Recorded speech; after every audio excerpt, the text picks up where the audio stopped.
Як ви знаєте, ми з Оленою були у відрядженні у Сполучених Штатах, висвітлювали президентські вибори. Одне з наших спостережень – американці дуже суворо дотримуються маскового режиму. Навіть на вулицях роблять одне одному зауваження, якщо хтось не прикриває обличчя. Повернувшись з Америки, ми побачили зовсім протилежну картину.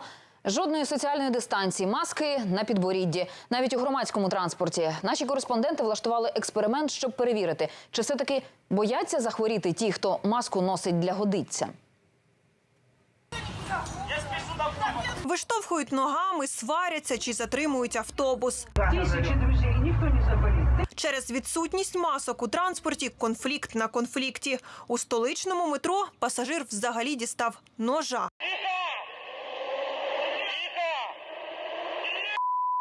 І хоча лише в метро можна зустріти патрулі, що контролюють дотримання маскового режиму, порушників тут вистачає.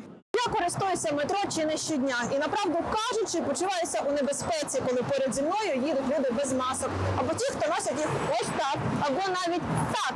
Тому сьогодні я даруватиму порушникам маски. А я проведу експеримент. Підсяду до людей без масок і почну кашляти. Вже кортить побачити їх реакцію. Обираємо станцію з переходом, де людей більше. Далі турнікета, без індивідуального захисту не пройти. Та що глибше спускаються пасажири в метро, то нижче спускаються маски. А то й взагалі зникають з облич.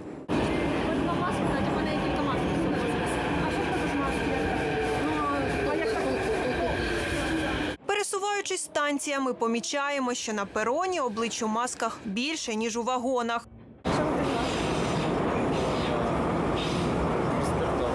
Жартівник залишає вагон, а ми розпочинаємо експеримент. Довелося кілька разів покашляти, щоб викликати в незахищеного пасажира страх заразитися. Утім, трапляються і безстрашні пасажири. Ну, майже безстрашні. Все ж таки одну рукавицю ця пані вдягла.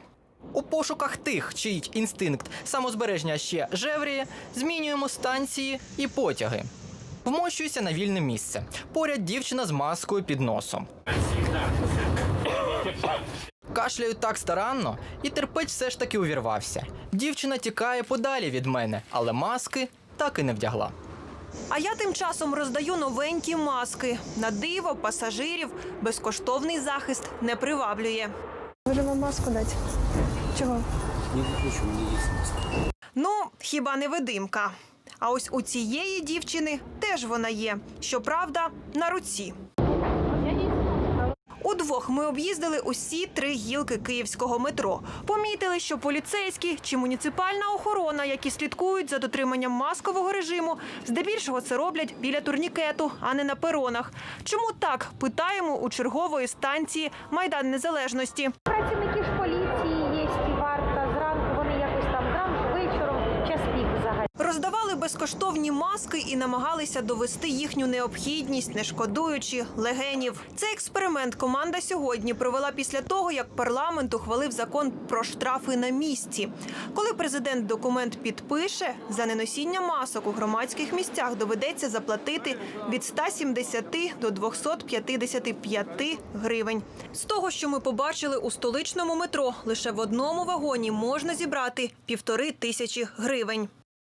Марина Барба, Юрій Коваленко. Новини сьогодні. Канал Україна.